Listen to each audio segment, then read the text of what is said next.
order to curb the spread of the infection in the state, Kazara local government will be locked down for a period of 7 days from 12 midnight till 20th. Security agents will work with the civil society organizations, vigilantes, and HISPA to enforce the lockdown, and all are directed to stay at home pending the time all contacts are traced, sample taken, and result known for the specific individuals. As per for food stock, we have ordered. Now we will direct them to quickly start delivering that of Kazaure, so that we will start with that local government, because now it's being blocked. All right, welcome back. Well, yes, indeed, keeping focus on the COVID-19 cases in different parts of the country. Today, we're stopping at Jigawa. We've got His Excellency, Badaru Abubakar, the governor of Jigawa State, joining us this morning. Good morning, Your Excellency. Thank you for joining us this morning. Good morning. Thank you for having me. Well, first of all, commiserations to you on the loss of your essay on State Assembly matters.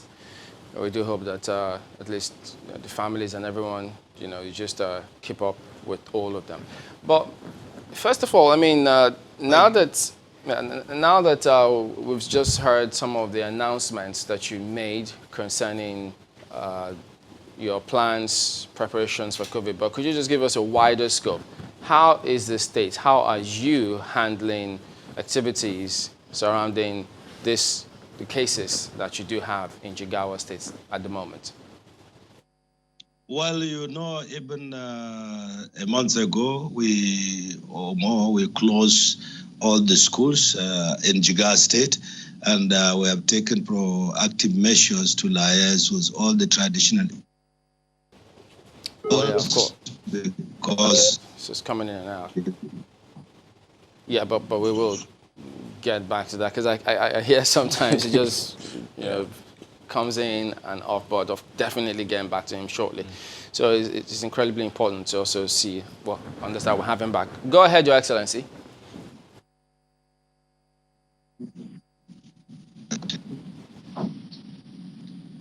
Can you hear me, Your Excellency? Go ahead, please. Yes, I can hear you. Okay.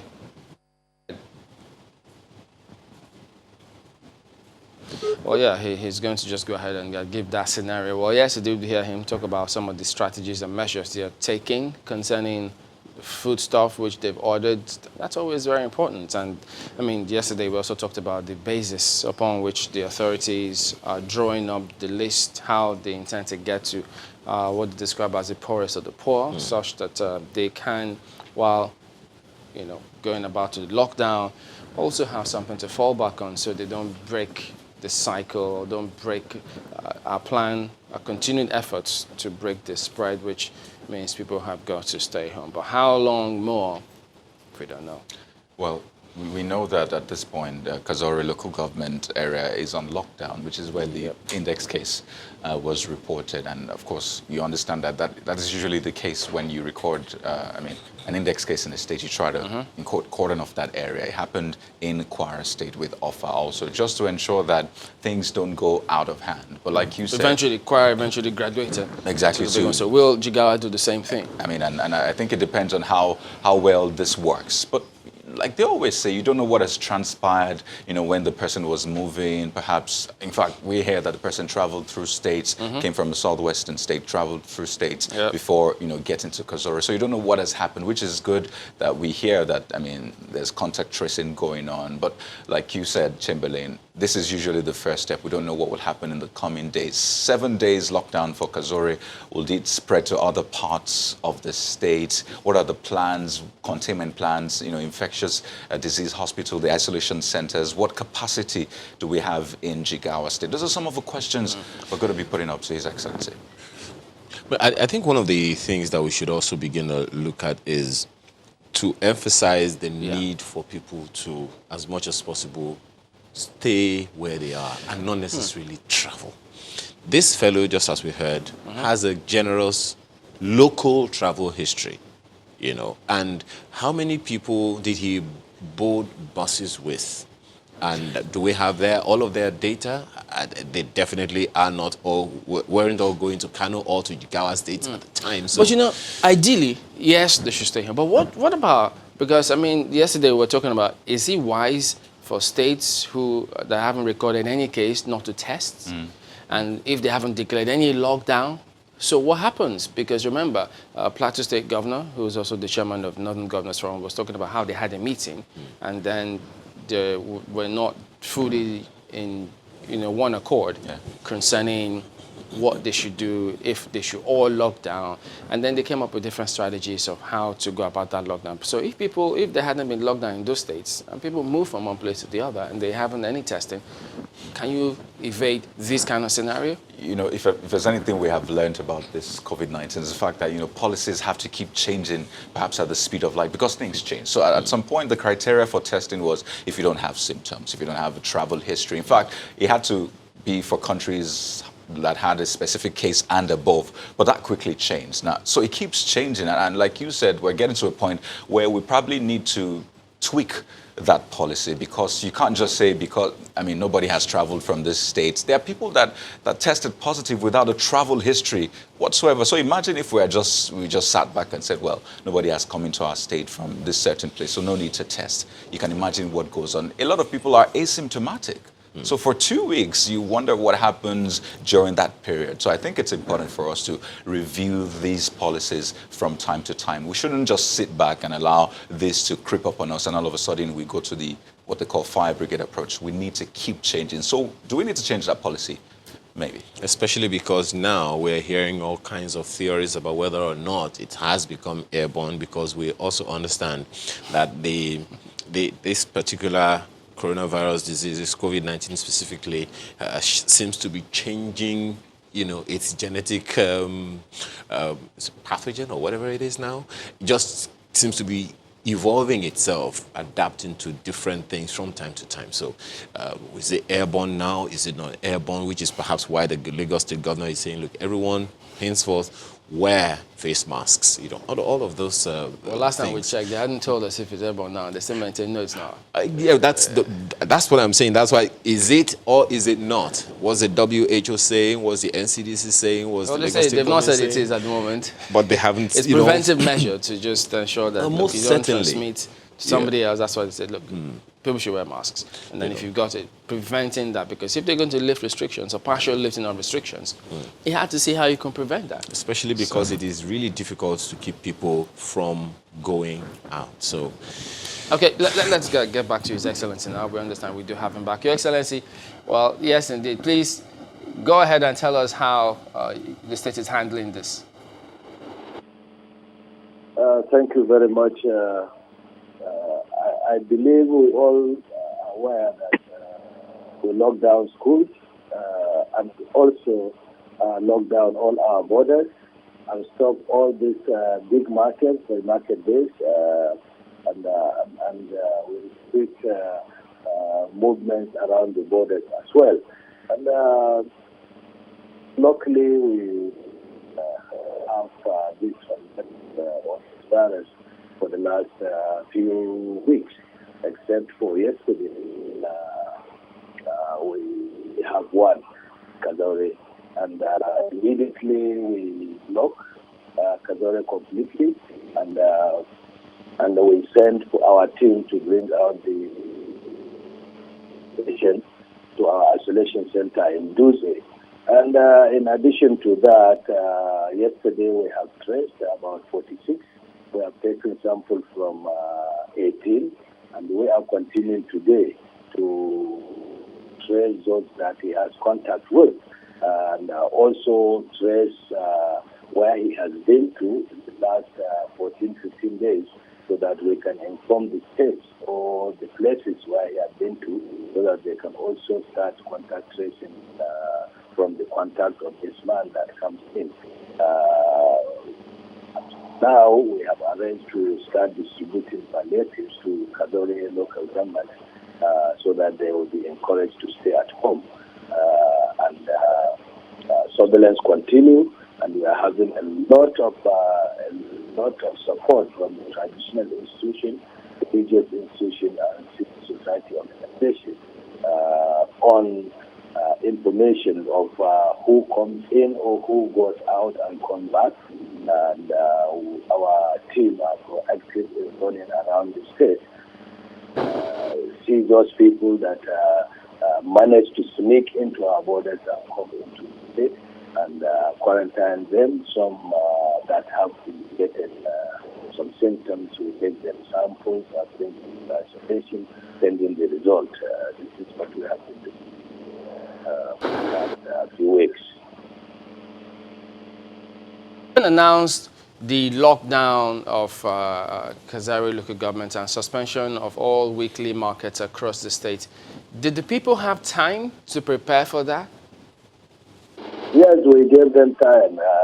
We locked down Kazari yesterday night, which gives them about 12 hours to prepare.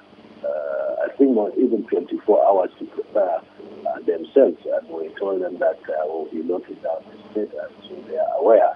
And but of course, some skeletal services are being provided, some selected shops, and markets are allowed to sell, but most wear protective masks, and also essential services allowed in conformity with the President's directive. So they have been given notice. Also mentioned that you're contact tracing over 30, people who might have come in contact with the index case in your state. So, and I'm trying to do the math here. I don't know what it will mean for the other people that might have come in contact with the ones you're contact tracing. I'm just saying this might even grow beyond the scope that we're looking at right now. What is your state's capacity, to handle patients who might test positive for COVID-19 in the coming days in terms of isolation centers, IDH? What's the capacity you have? Yeah, as of today, we have 48 beds ready, and out of that, about 20 ICU arranged isolation place. And by tomorrow, we'll commission tomorrow or next, we'll commission the 70 bed capacity, and somewhere next week we'll have the 100 bed capacity that is being arranged by the donors under the supervision of Abubakar. And in addition to that, we are arranging so in total we are looking by the 300 bed capacity now between now and end of next week. In addition to that, we have already our hotel, the 3-star hotel, that is necessary there in crisis there, and that have the capacity of another 120, 150. So arrange it well. I look at your state, Jigawa. I see you share boundaries with Kano. Kano has recorded 59 cases. You also share boundaries with Katsina State with 12 cases. You share boundaries with Niger. And, basically saying that Jigawa is perhaps at the center of other states and countries that have recorded high cases. What are the measures being put in place? Yes, you say the borders have been, locked down in some sense, but we know that these borders are tricky to man. So what more are you doing to ensure that, yes, you are trying to lock down Kazore, but then looking at all those other states and the country, what more are you doing to ensure that you don't import more cases into your state? Well, the measures are mostly to secure the borders tightly. That is one. 2, community united. In case anybody sneaks and comes in, the community will always highlight us, and we will get there as quickly as possible. Get whoever comes in. And this has been working. Like I've said, that's 2 or 3 days ago, somebody died, but even his family rejected all us. Not allowed into his house, and isolate him and take his sample. And the community are responding very well, and we are encouraging them to us on any immigrant that comes into state that would make sure that, and families are even cooperating. Families of are even cooperating. And really, we have to thank our traditionalists, our civil society organizations, and in fact, the community. They are well sensitized, and they are reporting to us in case somebody into the state. But also, the borders are really tight, and we are enforcing the borders. And all the local government chairmen that are on these borders patrol daily to different locations and meet the organizations that are there and for support and encouragement. So the chairman of the local government also has to do that. So actually, most of them work 12 to 13 hours a day, going around making sure that the security are up and they are not allowing people to pass through the borders. And we are discovering bush paths every day, and we are securing them. Well, a critical element in all of this is what you have mentioned, and that is the community. But it is one thing to give the people information. It's another thing entirely, you would agree, to have their complete buy-in and allegiance to the policies that you put in place. At this point, only one local government has been shut down, and that means that many other communities are still quite vulnerable. Just as you mentioned, a significant number of entry points into Jigawa or out of Jigawa may be the irregular paths that people use in and out of the state, in and out of the country. Are there modalities to ensure not just giving them the information, not just enlightening them, but getting their feedback? What kind of feedback are you getting from the people to ensure that indeed you have their buy-in so that this disease does not spread way out of hand? Yes, we have mechanisms for feedback. We have in every town what we call the Kadulatia, which is also community that have the numbers they call. Even myself, my phone keeps ringing, and I receive on average 50 to 100 messages every day in relation to who comes in, who goes out, how do we send people manage those that come in and secure them. And like I have said, the additional channels give us feedbacks on daily basis and in time for us to intervene.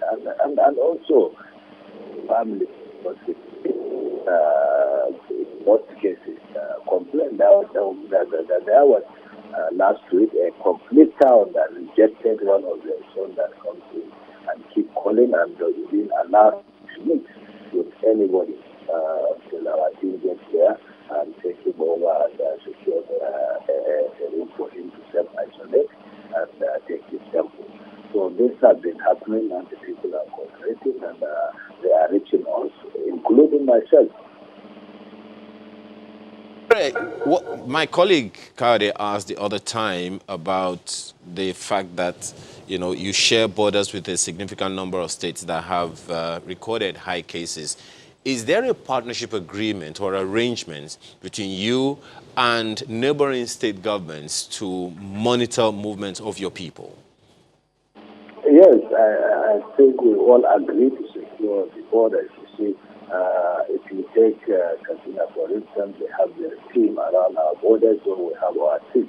So if in any case somebody passes one border, he is on, and the two might not likely allow that person in. And we keep always in contact with Katsina, Kano, Bauchi, and all the surrounding states to enforce the movement of people across the state.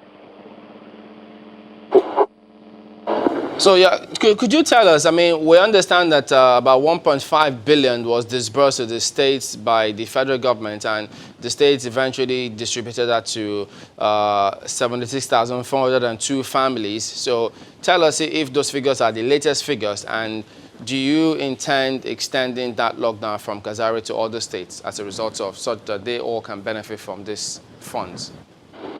Well, what they did at the central level is we have a similar where we have already 70,000 beneficiaries that are collecting support from the federal government. And when this comes in, 10 beneficiaries has been 9 of our local governments. But as of last week, coming into this week, we have developed another register, and I think about additional 50,000 who are covered the remaining 8 local governments with support. Right. I'd like to get some clarity. I mean, the report had it that there was some violence in, I think, Ringim yesterday when a policeman was trying to enforce lockdown. But you say only Kazore local government area is under lockdown. So why did that even happen in the first place if Ringim is not on lockdown? How did that play out, please? Well, like I've said, the big marketplaces where people travel and come and concentrate, that is what we call market days. That has been banned since 2 years ago. And they try to communicate the market and the consumers try to expand them, and unfortunately that didn't happen. If you could just come again. I didn't quite get the last sentence. Seemed like you trailed off right there.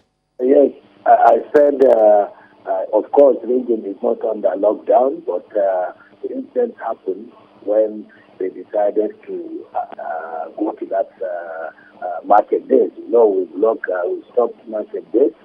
That's in the last few weeks. No congregation in big markets, and that market happens to be one of them that we stopped, and people decided to start market, and that is how things happen when the police try to stop them. And Your Excellency, Badru Abubakar, Governor of Jigawa, says thank you for talking to us today, and we wish you all the best as the state manages the cases of COVID-19.